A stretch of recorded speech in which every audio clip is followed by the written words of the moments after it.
Olá pessoal, eu sou o Pedro Hawk, seja bem-vindo a mais um Histórias de Montanhas. Galera, a gente está agora no comecinho de dezembro de 2021. Eu gravo meus vídeos e eu gosto de deixar eles abertos para que você possa visualizar ele qualquer época, qualquer ano. Eles não têm uma temporalidade.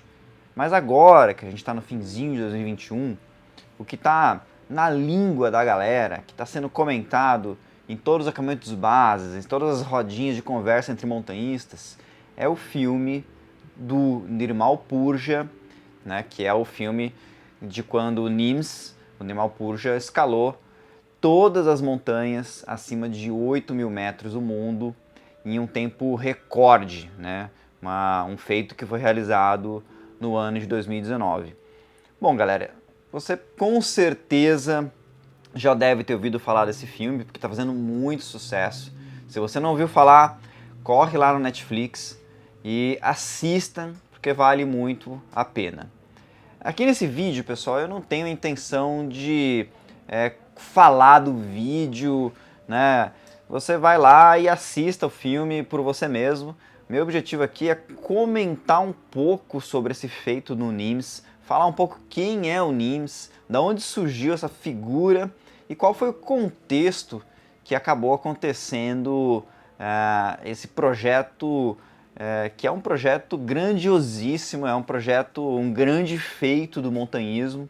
Existem algumas críticas, então eu vou comentar com vocês também sobre essas críticas, né? Mas também o significado, né, desse projeto, o Project Possible, o projeto possível que o NIMS acabou realizando em 2019 e que agora está documentado na forma desse filme do Netflix, que está fazendo muito sucesso nesse momento, né? Um filme que foi para o ar agora recentemente, né, no dia 29 de novembro.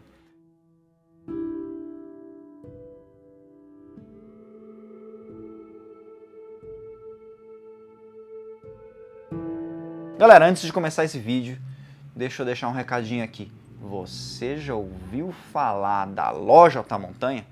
Provavelmente, se você está aqui assistindo esse vídeo do NIMS, você gosta de montanhismo, você gosta de trekking, então você tem que conhecer a Loja Alta Montanha. Então, a Loja Alta Montanha é uma loja especializada em trekking, montanhismo, escalada, expedições. A gente encontra de tudo, até mesmo equipamento para escalar a montanha de 8.000 metros. Galera, entra lá lojaam.com.br e conheça os nossos produtos. Então, galera, primeiro, para começar, o que são essas 14 montanhas acima de 8.000 metros? Então, deixa eu situar bem para vocês. No mundo, só existem 14 montanhas que têm uma altitude mais elevada que 8.000 metros. Todas essas montanhas estão localizadas no Himalaia. Elas estão localizadas entre o Nepal, o Tibete e o Paquistão, né? Eu falo isso entre esses países, mas também alguns fazem fronteira com a Índia, mas você escala pelo lado do Nepal. Essas montanhas, né? Deixa eu pegar aqui a minha colinha, deixa eu contar quais são. Evidentemente todo mundo conhece, é o Everest, né? A montanha mais alta do mundo. Em segundo vem o K2, em terceira uma montanha interessantíssima que é o Kanchenjunga, que fica na fronteira da Índia com o Nepal, na região leste do Nepal. O Lhotse, que é uma montanha que fica do ladinho do Everest. O Makalu, quinta montanha mais alta do mundo.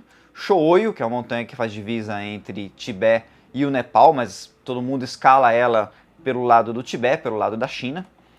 Depois vem o Dhaulagiri, que fica inteiramente no Nepal, uma montanha belíssima. O Manaslu, para quem conhece minha história, eu já escalei essa montanha, linda, fica inteiramente dentro do Nepal.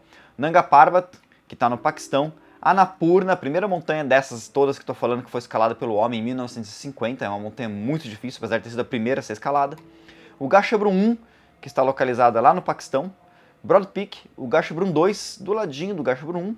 E por último, o Shishapangma, que é a montanha mais baixa desses 14, que faz fronteira entre Tibete e Nepal, mas que a rota normal ela é pelo lado do Tibete, não é uma montanha que a galera escala pelo lado do Nepal, apesar de já ter havido ascensões pelo lado nepalês, né, ascensões extremas, porque a rota do lado do Nepal ela é bem empinada e bem difícil. Bom, galera, essa ideia de você escalar todas essas montanhas, né? Então a gente pega uma característica em comum elas. São todas as montanhas com mais de 8.000 metros. Então, assim, a primeira pessoa que teve a ideia de fazer a ascensão de todas essas montanhas foi ninguém menos, ninguém mais que o Reinhold Messner, montanhista italiano, né? Que foi inclusive ele, junto com o Peter Habeler, em 1978, foram as primeiras pessoas a chegar no cume do Everest sem oxigênio. E o Messner, ele também foi a primeira pessoa a escalar todos os 8.000, né?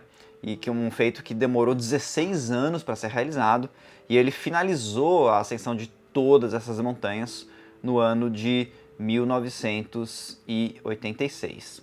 Aí você pode imaginar quantas pessoas, né, de 86 para cá fizeram esse projeto, finalizaram esse projeto. Então eu falo para vocês, a gente está finzinho de 2021 e até hoje 44 montanhistas realizaram esse projeto. Não é um projeto, não é um feito tão comum, não é uma coisa que qualquer um faz, né? Dessas 44 pessoas que fizeram as 14 montanhas de 8.000 metros, um pouco menos da metade delas, 20 pessoas, escalaram todas essas montanhas sem usar oxigênio. Aqui na América do Sul a gente tem apenas um montanhista que realizou todas essas escaladas, que é o Ivan Vajerro, né? Ele é equatoriano, e ele finalizou todas essas escaladas no ano de 2008, então algo que foi relativamente recente. E a gente tem, dos brasileiros que tem mais montanhas dessas no currículo, atualmente, é o Valdemar Niklevics, né? Tem um vídeo aqui falando sobre ele. Mas existem outros brasileiros, inclusive existem 2 brasileiros que publicamente divulgam, né, que eles têm essa pretensão, que eles têm esse projeto de escalar todas essas montanhas, né? Dentre eles o Moisés Fiamoncini e o Henrique Frank, né? Mas também tem outros brasileiros que já fizeram vários das 8.000, de repente eles não falaram para ninguém, mas podem ser que eles consigam fazer esse projeto. O fato é o seguinte, escalar todas essas montanhas acima de 8.000 metros não é uma coisa fácil, tá certo? Nenhum 8.000 é fácil. Qualquer montanha com 8.000 metros, ela tem um grande desafio. É um desafio logístico, é um desafio físico gigantesco. Tem gente que simplesmente não tem genética para fazer montanha de altitude elevada como essa. Tem gente que chega em altitude e não consegue se aclimatar. O que é se aclimatar? Aclimatar é você se adaptar às condições atmosféricas, às condições ambientais de grandes altitudes, quando você tem muito pouco oxigênio, né, e uma pressão muito baixa. Então, inclusive essas condições, elas podem te levar a algumas enfermidades que te levam ao óbito, tá certo? Que são o mal agudo da montanha, que te leva a ter uma embolia pulmonar, te leva a ter edema pulmonar, cerebral, derrame, enfim, um monte de problema que vai te levar a essas infecções, a esses problemas que resultam na morte. É isso aí, galera. Aqui é o cume.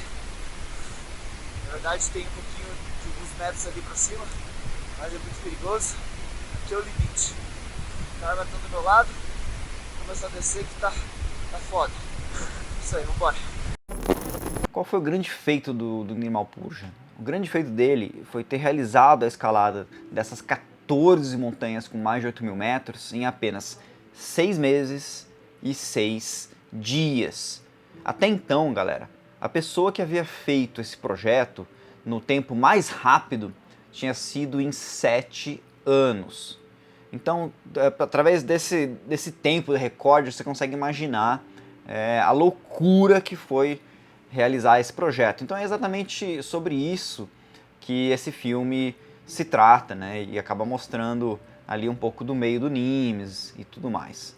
Então vamos primeiro falar quem é o Nirmal Purja. Primeira coisa que as pessoas falam do Nirmal Purja é que ele era um Sherpa, né? Que ele é um Sherpa, aliás, ele está vivo, né? Na verdade, o Nimes, ele não é Sherpa. Sherpa, galera, é uma etnia que vive no Nepal, que ela é descendente de tibetanos. Eles têm uma língua própria, que é o idioma Sherpa e tudo mais, mas eles são uma etnia. Pessoas confundem os Sherpas com a profissão de carregador, porque muitas das pessoas que são Sherpas, que vivem na região ali das montanhas do Nepal, elas trabalham como carregadores de montanha, trabalham como guias de montanha, elas têm a vida todas relacionada com montanhas, ficaram famosos por isso, tá certo? Então os Sherpas, há muito e muito tempo, desde as primeiras escaladas das montanhas de 8.000 metros, né? A primeira tentativa de escalar uma montanha de 8.000 metros foi lá na década de 20, com as primeiras ascensões, as primeiras tentativas de escalar o Everest pelo lado do Tibete, em 1922, 24, e enfim, tem até uma história, conta as primeiras tentativas de escalar o Everest, tem aqui um vídeo no canal, vou deixar aqui o link na descrição, mas assim, desde a década de 20, que os Sherpas, por serem pessoas que vivem nas vilas, né, nos pés das montanhas, são pessoas que vivem em locais isolados, onde não existem estradas, onde tudo que é produzido naquela região e tudo que chega naquelas vilas, tudo que chega, que é consumido ali de comida, etc., tudo chega nas costas das pessoas. Então, por causa desse trabalho que eles têm carregando peso desde criança, eles se tornaram excelentes carregadores, excelentes trabalhadores de montanha e também mais tarde acabaram se tornando excelentes guias, né? Eles aprenderam a escaladas, aprenderam as técnicas e se tornaram, mais do que trabalhadores, guias de montanha. O Nims, né? O Nims é o apelido dele, o nome dele é Nirmal Purja. Ele, como eu falei para vocês, ele não é Sherpa, ele não é da etnia Sherpa. Ele é de uma outra etnia do Nepal, que ele é um Newar, então ele é da maioria ali dos nepaleses. Mas ele nasceu numa região de montanhas, ele nasceu num povoado chamado Dana, que fica no circuito do Annapurna, fica próximo do Annapurna, um vilarejinho bem pequenininho, mas depois ele acabou se mudando para Chitwan. Chitwan é onde fica o Parque Nacional de Chitwan, na fronteira ali com a Índia, que é a região baixa no Nepal, de baixa altitude, onde tem pântanos, rios, etc., onde tem elefantes, tem rinoceronte, tem crocodilos nos rios, etc. Um lugar bem turístico lá no Nepal. E ele acabou crescendo, né, nessa região. Fala galera, estou numa região bem aberta aqui e tem uma trilhinha no meio do mato. E olha o que a gente consegue ver aqui, ó. Ó, as pegadas de um rinoceronte. Então aqui, ó, dá pra ver até melhor. Aqui, ó. Então assim, a gente consegue enxergar que o que eles chamam de selva aqui, né? No Nepal, na Índia, ela é muito mais aberta a vegetação que na Mata Atlântica, na Floresta Amazônica, que é difícil de você andar no subbosque. Aqui é fácil de andar no subbosque, é tudo muito, muito aberto. E aqui se deve isso. Então, essas pegadas aqui, elas já dão a dica. Os animais de grande porte, eles vivem impactando na mata e impedindo que a cobertura vegetal rasteira, mais próxima do solo, né? Olha ali, ó.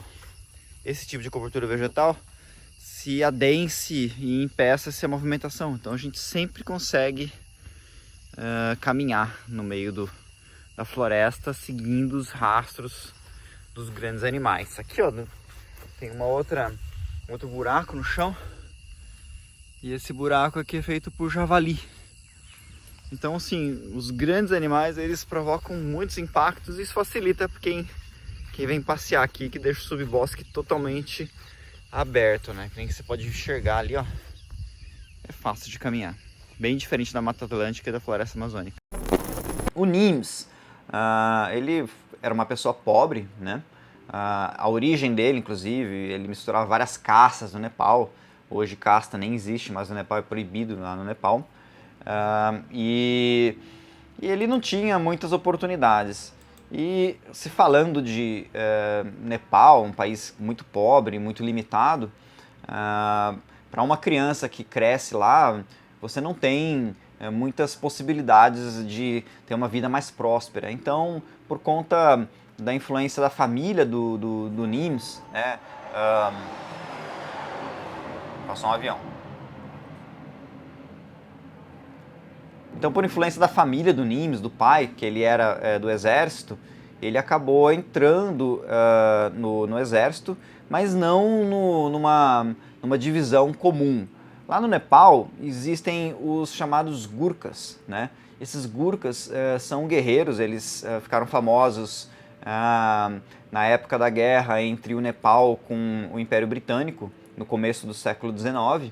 Eles defenderam o Nepal no começo do século XIX, quando a Inglaterra pretendia anexar o Nepal à Índia, né? Transformar toda aquela região que era Índia, Paquistão, Bangladesh, num único país, sob a bandeira do Império Britânico. Houve essa guerra, o Nepal não permitiu a invasão do Império Britânico, mas depois os britânicos acabaram selando a paz com o Nepal e, por fim, eles acabaram aderindo, né, adicionando essas divisões desses soldados nepaleses no exército ali da Índia. E depois esses Gurkhas ficaram famosos no mundo inteiro, né? Muito famoso lá no Nepal a faca que eles usam, que é uma faca curva, muito bonita, etc. E, enfim, o Nims ele entrou para a divisão Gurkha do exército e depois ele acabou entrando no exército britânico numa divisão especial. Então, a origem do Nims, tirando o fato de que ele nasceu numa região de montanhas, ele nasceu ali na região do Círculo do Annapurna, ele não tinha uma relação muito grande com o montanhismo. E a primeira vez que ele teve contato e escalou uma montanha foi somente no ano de 2012, tá? Então é relativamente recente, isso vai fazer agora 10 anos que o Nims escala a montanha. E aí depois, a segunda vez que ele foi para uma montanha, foi fazer uma escalada de mais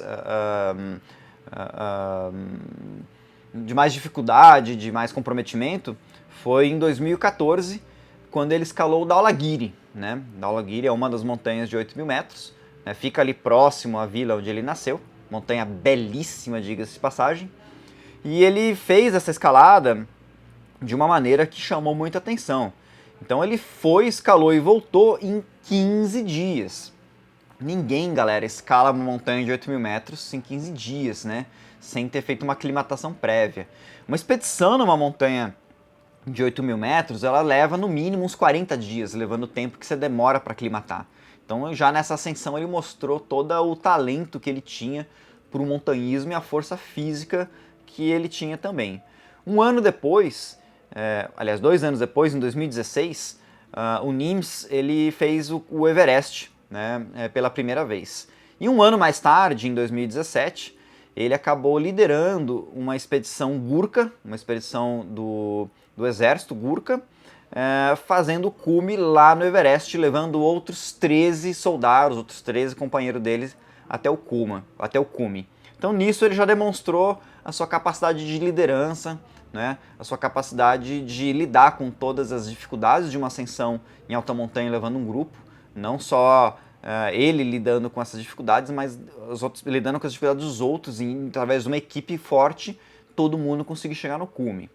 Então, gente, o Nims ele se mostrou ao longo do tempo ter todas essas capacidades e como foi que ele foi parar, né? Como foi que ele chegou a poder fazer um projeto de escalar todos os 8.000, porque nepaleses, né, talentosos, fortes, resilientes, isso não é uma coisa única do Nims, né?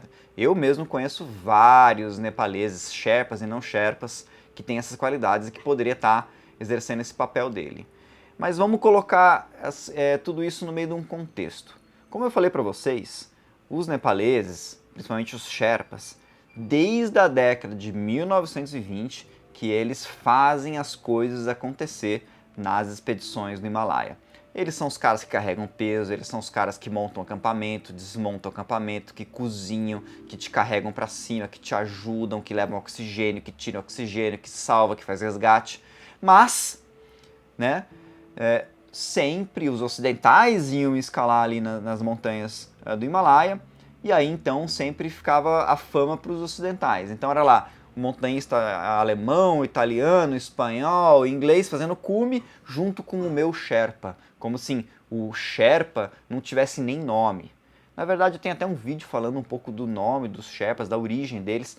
Você veja que aqui eu tenho muita história para contar. Vou deixar aqui na descrição para vocês entenderem um pouco do nome dos Sherpas também, que é uma coisa bem curiosa, tá certo?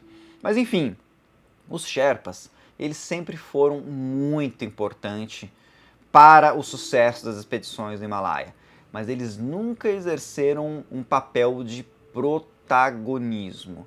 Quando foi que isso começou a mudar? Se a gente pega aqui a lista dos montanhistas que já fizeram todas as montanhas de 8.000 metros, a gente vai ver aqui que o primeiro nepalês, o 23ª pessoa a fazer o projeto, a escalar todos os 8.000, foi um Sherpa chamado Mingma Sherpa, que ele finalizou o projeto em 2011. O Mingma, ele também tem um irmão que foi o segundo nepalês a finalizar esse projeto, que é o Dawa, né? Chang Dawa Sherpa. Esses dois irmãos, eles eram de princípio carregadores, aí eles foram subindo de posição, se tornaram um carregador de altitude, depois guia assistente, guia principal, trabalhando sempre para os gringos. Aí eles iam ganhando a graninha, depois eles foram lá e montaram uma própria agência, né, para organizar as expedições e ser protagonismo nessa organização, na venda das expedições comerciais nas montanhas de 8.000 metros do Himalaia, principalmente o Everest. Então esses dois irmãos, o Dawa e o Mingma, eles cresceram bastante, se tornaram empresários, e depois se tornaram empresários de sucesso, ganharam muito dinheiro, né? Hoje eles têm uma agência muito grande, é atualmente a maior agência de montanhismo do Nepal, e inclusive fazendo muita competição com as agências estrangeiras, porque eles acabaram ficando muito grandes. O Dawa, inclusive, comprou vários helicópteros, então ele também é dono de uma companhia de helicópteros que presta esse serviço lá no Himalaia. Então são pessoas que ficaram muito ricas. E os irmãos Mingma e Dawa, né? Tem aqui uma foto que eu com o Dawa lá no Nepal. Ele é uma figura bem conhecido, você vai encontrar com ele certamente quando você for para lá. O Dawa, ele tinha um sonho de fazer com que nepaleses se tornassem os protagonistas na história das escaladas. Porque ele sabia que os nepaleses sempre estavam por trás, assim como ele esteve por trás. Primeiro como trabalhador e depois como empresário, fornecendo a infraestrutura, fornecendo serviços para os estrangeiros ficarem com a fama. Então o Dawa, ele quis atrás de um personagem que ele fosse fazer um feito extraordinário, que fosse mostrar a força dos nepaleses no montanhismo. E é aí que surgiu esse projeto possível. Então, o Nims, ele se encaixou perfeito como esse personagem. Ele era um cara que tinha talento, era um cara forte, era um cara que tinha história, era um cara que tinha liderança, e, mais do que isso, ele é um cara bonitão, e um cara ocidentalizado, porque ele mora na Inglaterra. É um cara que fala inglês perfeitamente, é um cara que pode chegar e dar uma palestra motivacional para uma empresa estrangeira sem nenhum problema. Mas o seguinte, o Nims, ele não foi um cara que esteve fazendo esse projeto sozinho. Então o filme, ele tem 1h30 em cima de um projeto que aconteceu durante quase 7 meses, em que cada montanha daria filmes de muito mais de 1h30 para contar a história. Então o filme ele é bem simplificado, ele é bem resumido. Mas ele também não ignora, inclusive no próprio começo do filme, ele cita o nome dos Sherpas, né, dos amigos do Nims, dos outros guias que ajudaram o Nims e tornaram o projeto possível, realmente possível. Dentre eles o Mingma David, o Lakpa Dendi, o Gyaltsen Sherpa e o Gesman Taman, né? Então esses outros montanhistas nepaleses, montanhistas, guias, eles receberam um salário para ajudar o Nims, um salário muito bom, que eles pudessem até negar o trabalho para eles fazerem, para se guiarem e trabalharem nas expedições internacionais que tiveram ali no Himalaia, né, na época que eles estavam trabalhando para o Nims, né? E cada um desses escaladores, desses montanhistas, eles eram tão fortes ou mais forte ainda que o Nims. O Nims não esconde isso. Ele diz que, por exemplo, o Mingma David, ele era o cara mais forte que ele conhecia, que ele conhece. Então, o Nims, ele teve muito bem acompanhado. Então, a gente pode falar que o sucesso dessa expedição não se deu porque o Nims é um cara excepcional, mas é porque ele e todos esses amigos que ajudaram ele, todos eles são excepcionais e eles souberam trabalhar em equipe de uma maneira muito eficiente.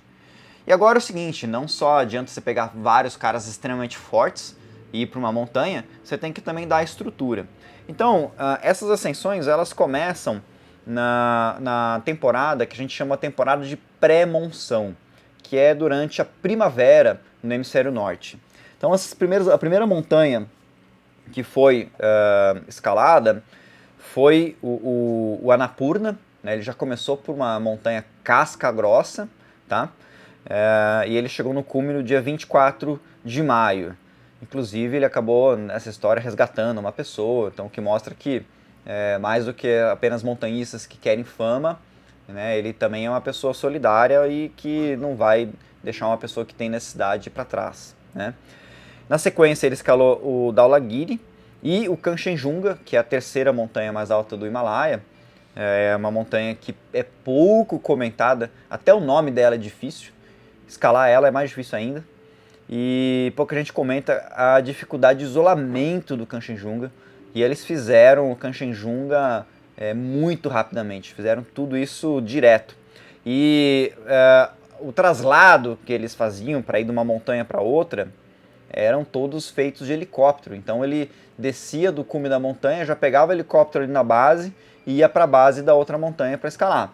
Então assim, escalava essas montanhas rapidamente. Se eles fossem chegar até o início da trilha que dá o acesso a essas montanhas, fosse fazer todo o trekking de aproximação, certamente que não ia durar só 7 meses essa empreitada.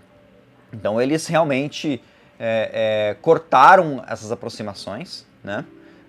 E foram fazer cume chegando na base de helicóptero, né? O fato que não dá para ignorar é que o Nimes escalou 3 montanhas muito rapidamente. Quais montanhas foram essas? Simplesmente o Everest, a montanha mais alta do mundo, o Lhotse, que fica ali do ladinho, né? E depois o Makalu, que é uma montanha que é relativamente próximo do Everest, que se você fosse fazer por trilha, é uma trilha bem difícil chegar na base do Makalu, você tem que passar pelo Anfulapsa, que é um passo super difícil, a pé, carregando peso e tudo mais, mas ele foi de helicóptero, chegou na base, e ele fez essas 3 montanhas em 2 dias e 30 minutos. Foi algo, um recorde que vai ser muito difícil de ser batido por outra pessoa. Na sequência, galera, eles começam a temporada, eles escalam de princípio Annapurna, Dhaulagiri, Kanchenjunga, Everest, Lhotse e Makalu, essas 6 montanhas na temporada da primavera. E aí quando chega o verão, né, o verão lá para julho, agosto, é a época, junho, julho, agosto é a época de escalada, temporada no Paquistão. Então ele vai para o Paquistão. A primeira montanha que ele escala no Paquistão é o Nanga Parbat, montanha difícil, né, uma montanha casca grossa, e ele faz cume no dia 6 de julho. Na sequência, ele sai do Nanga Parbat, ele vai para o Gasherbrum 1, que é outra montanha de 8.000 metros que fica próximo ao K2, né? E ele faz cume e chega no topo no dia 15 de julho. Na sequência, ele faz o Gasherbrum 2, que ele chega no cume no dia 18 de julho. Né? O Gasherbrum 1 e o Gasherbrum 2 são 2 montanhas vizinhas, elas compartilham o acampamento 1. Né? Então, por isso, dá para fazer rapidamente. Ele fez tudo isso a pé, porque não dá para ir de helicóptero, né? A base é a mesma, tá certo? Na sequência, no dia 24 de julho, ele faz cume no K2. E lá no K2, né, ele coloca toda a logística dele, todos esses caras fortes, botando cordas fixas.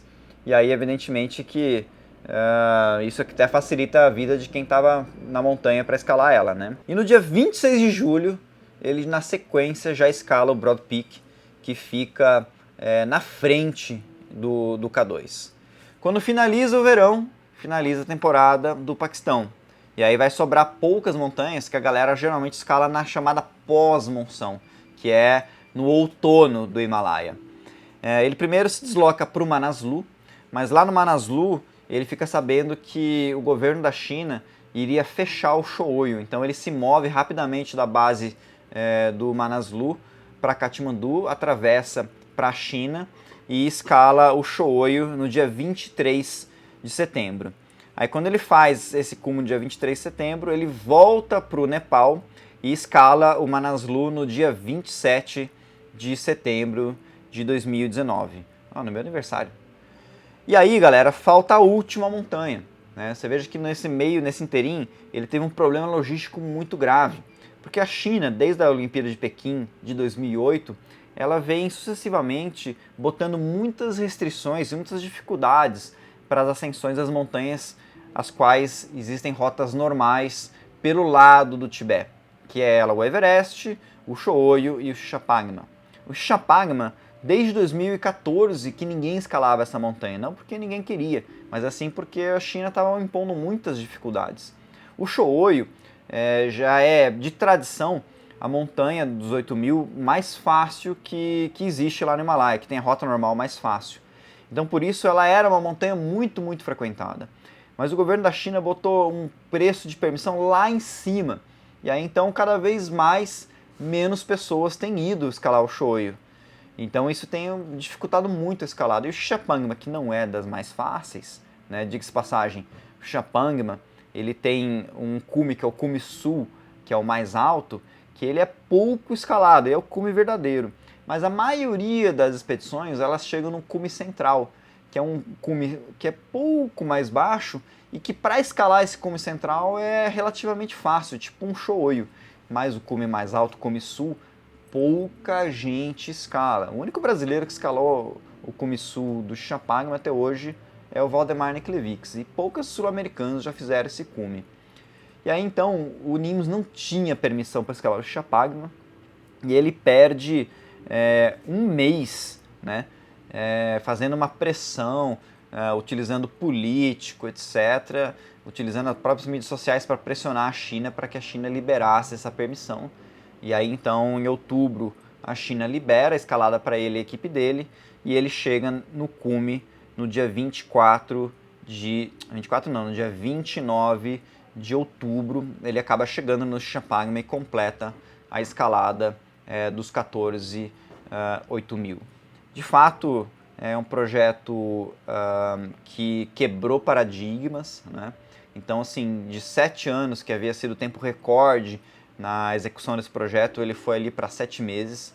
É algo impensável, era algo que todo mundo dizia ser impossível, não é? E ele acabou mostrando que era possível. Mas aí vem as críticas, né? E quais são essas críticas? As críticas é que ele não economizou recursos para que isso se tornasse possível. Então, pessoas criticam muito que ele chegava, ele encurtava caminhos. Então ele voava de uma montanha a outra de helicóptero, né, chegando do campo base, indo para o cume, descendo, pegando helicóptero, indo para outro campo base, indo para o cume, descendo. Outra coisa que o pessoal critica, aí tudo bem, você pode falar, pô, a escalada, propriamente dito ele fez, né? Chegar no acampamento base é um trekking, ele só pulou os trekkings. Aí beleza, dá pra falar isso. Mas também, evidentemente, que fazer todos esses trekkings é algo extremamente cansativo, né? É extremamente desgastante, demora muito, caminha muito, né? Não é algo muito trivial. Por exemplo, o próprio trekking do Everest, né? Para você sair de Lukla e chegar até a base do Everest são 50 km. Dá para fazer isso em 2 dias, um cara rápido. Mas, né, a gente sabe que não foi isso que ele acabou fazendo. Então ele cortou o caminho. Essa é a primeira crítica. A outra crítica que é feito é que ele usou e abusou de oxigênio, né?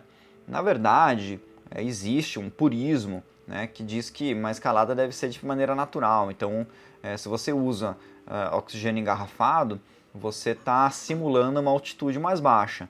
Bom, eu já escalei 8.000, já usei oxigênio, já fiquei sem oxigênio, sei como são as coisas. Quando você está a 8.000 metros sem oxigênio, primeira coisa é que o seu metabolismo nem funciona direito, né? Você sente um frio interno, uma coisa que é difícil de explicar. Por quê?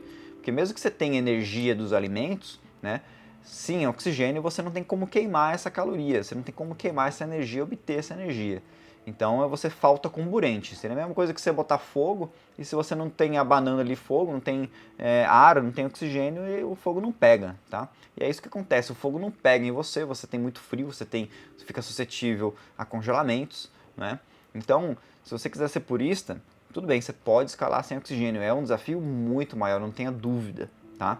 mas isso tornaria as coisas muito mais perigosas, né? Ele diz que ele só usou oxigênio acima de 8.000 metros, né? Então, se for verdade ou não estou questionando ele, não estou duvidando que isso tenha de fato acontecido, né? Mas eu estou apenas citando fatos. E o fato é que as pessoas criticaram ele porque ele usou oxigênio, ele não foi purista, como por exemplo foi o Messner, né, que escalou todos os 8.000 sem ter usado oxigênio e foi o primeiro. Mas o próprio Messner ele tira o chapéu para o Nimes porque ele sabe que a realização disso num tempo tão rápido, fazer tantas montanhas uma seguida da outra, sem descanso, isso realmente é algo fora do comum, é algo impensável, né? Agora, será que é algo impossível alguém repetir algo assim, né? Bom, eu deixo esse questionamento, né? Como eu disse para vocês no começo do vídeo, eu conheço um monte de gente, um monte de montanhistas nepaleses, né, que tem condição de fazer algo semelhante. De certa maneira, o Nimes se deu mal porque ele perdeu quase um mês ali só com burocracia para ele escalar o Shishapangma na China. Se de repente aparecesse um outro Nimes, né, com toda essa vitalidade, talento, disposição e também apoio financeiro do Dow ali, botando helicóptero, botando logística, botando pessoas boas para ajudar ele, de repente até daria para fazer um projeto desses mais rápido que o Nimes. E também não dá para ignorar, né, que existem outros montanhistas mutantes, né, tipo Kilian Jornet, tipo Cal Egloff do Equador, que fazem montanhas correndo, né, e por que não, de repente, a gente vê que um ser humano poderia até mesmo fazer essas montanhas, incluindo a aproximação correndo, né, e depois fazendo ascensões a jato relâmpago, né, isso não é algo que a gente possa imaginar que não seria possível, né. Possível, de repente, pode ser, como o Nimes nos mostrou ser possível. E por último, galera, muita gente pergunta, e você, Pedro, não tem vontade de fazer isso? Ah, se tenho, né? Falta só o Dawa me dar um apoio desses, né? Quem sabe, Dawa, se você assistir esse vídeo, né, ou então outros amigos do Nepal, tipo o Pemba, que agora lançou uma nova empresa, que é a 8K, o Pemba junto com o Lakpa, tá aí bombando nas expedições, possa chamar lá um brasileiro.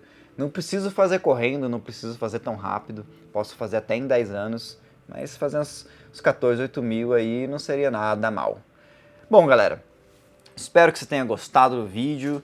Deixa a recomendação para você entrar lá no Netflix, assistir, que vale muito a pena conhecer a história do Nimes. E eu tiro realmente o chapéu para todos esses nepaleses montanhistas que eu tenho que reconhecer que eles são de fato protagonistas do himalaísmo. Sem eles as expedições não aconteceriam. Aliás, galera, eu tô aqui com a minha camisa do Himlum, acabei de voltar lá do Nepal, escalei essa montanha de 7.000 metros, mando um abraço para todos os meus amigos nepaleses que estiveram do meu lado, o Cherin, o Raj, o DK, o Lakpa, o Pemba. Galera, vocês são demais, vocês os nepaleses são realmente os caras do montanhismo. Pessoal, um grande abraço e até a próxima.